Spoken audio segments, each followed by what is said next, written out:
Hello, friends.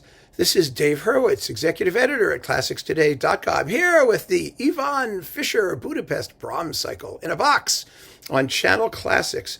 Oh, I wanted to love this cycle. I was rooting for it so much. Oh, my goodness. In the event, things didn't turn out as I expected, and I feel so bad about it because this is such a beautiful orchestra and, trained to the T by Fischer with one of the great string sections in the universe.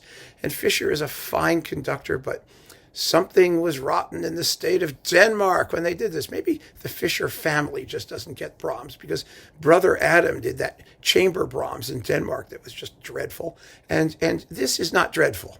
This is not. This is extremely beautiful and of a very, very high standard of finish, and frankly, vastly more idiomatic as Brahms playing than was Adam's quasi-weird interventionist period thing that he did. I mean, I have no doubt that Brahms sounded much more like this in the day, at least optimally, than that. Anyway, let's go through these one by one and see what the good and the bad was. Okay, all of these, by the way, are reviewed on ClassicsToday.com. And the fourth I did, it was a video, or the third, one of them was a video, I think the third. So you can see the video too. So, I mean, we've covered these pretty well. And you can read the reviews on Classics Today. Symphony number 1 is great. One of the great symphony number 1s. It's a fabulous performance. It's the one that got me all juiced up for the rest of the cycle.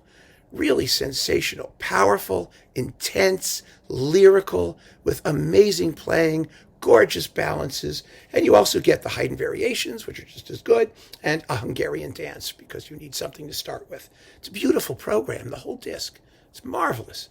Number 2, well, the problems beginneth. Number 2, three fabulous initial movements and a dud finale. That's what lets it down, the finale. How can you blow the finale once you've got, all the complicated stuff happens up front in the Second Symphony. The finale, you just have to let go and let it rip. And that's exactly what Fischer doesn't do. He does not let go and let it rip. And it rippeth not. So the second has a dud of a finale. The tragic overture also is very pretty, but it doesn't have any, I said in the review, it doesn't have any fire in its belly. It just needs more. It needs to have more passion, more intensity. The Academic Festival, lovely.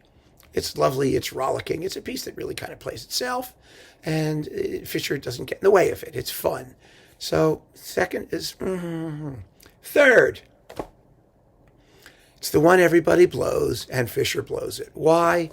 Because it's just a soft-edged, lacking in dynamism everywhere, even the finale. And the finale is very swift, and you think it's going to be really exciting because it's moving along, but it just has no guts.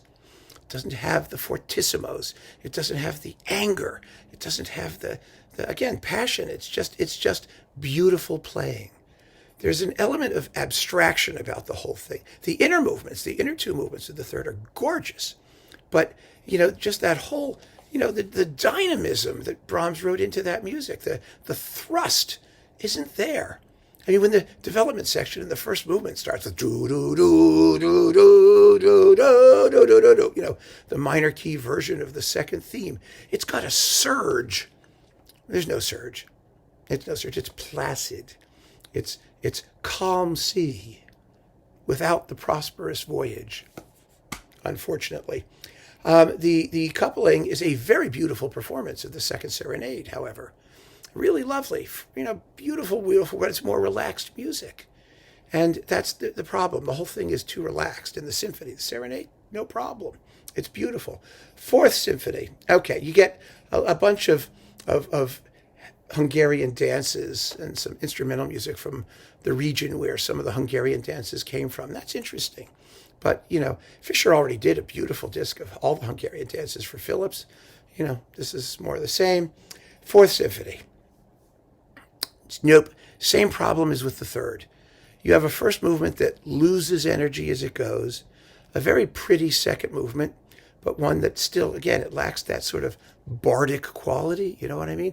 Scherzo is very good, the third movement, although the triangle is way too prominent. It is not a triangle concerto, much as I adore that instrument, since it was my instrument when I played the symphony, but it does not have to be, given soloistic prominence. And the finale is just a damp squib. Again, it starts out fine and then just sort of peters out. And the closing pages are most unsatisfactory. It just doesn't build up any it should end in an epic rage. This piece, it's huge. And da da da da da da, the trombones, weep, weep, and the violins, and everything's going crazy. And then it just should like blast into those closing bars. Dum bum bum bum ba da da da da da da dum bum bum.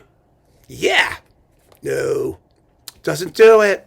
Sorry. I mean, you're going to get a lot of beautiful playing here. The sound is gorgeous, but the performances, other than the first symphony, which is stunning all the way through, just aren't consistent. And so this could have been, these people really have in them one of the great Brahms cycles. I have no doubt at all, but they don't achieve it here. And that's just the sad fact. So keep on listening, friends. Thanks for joining. Take care.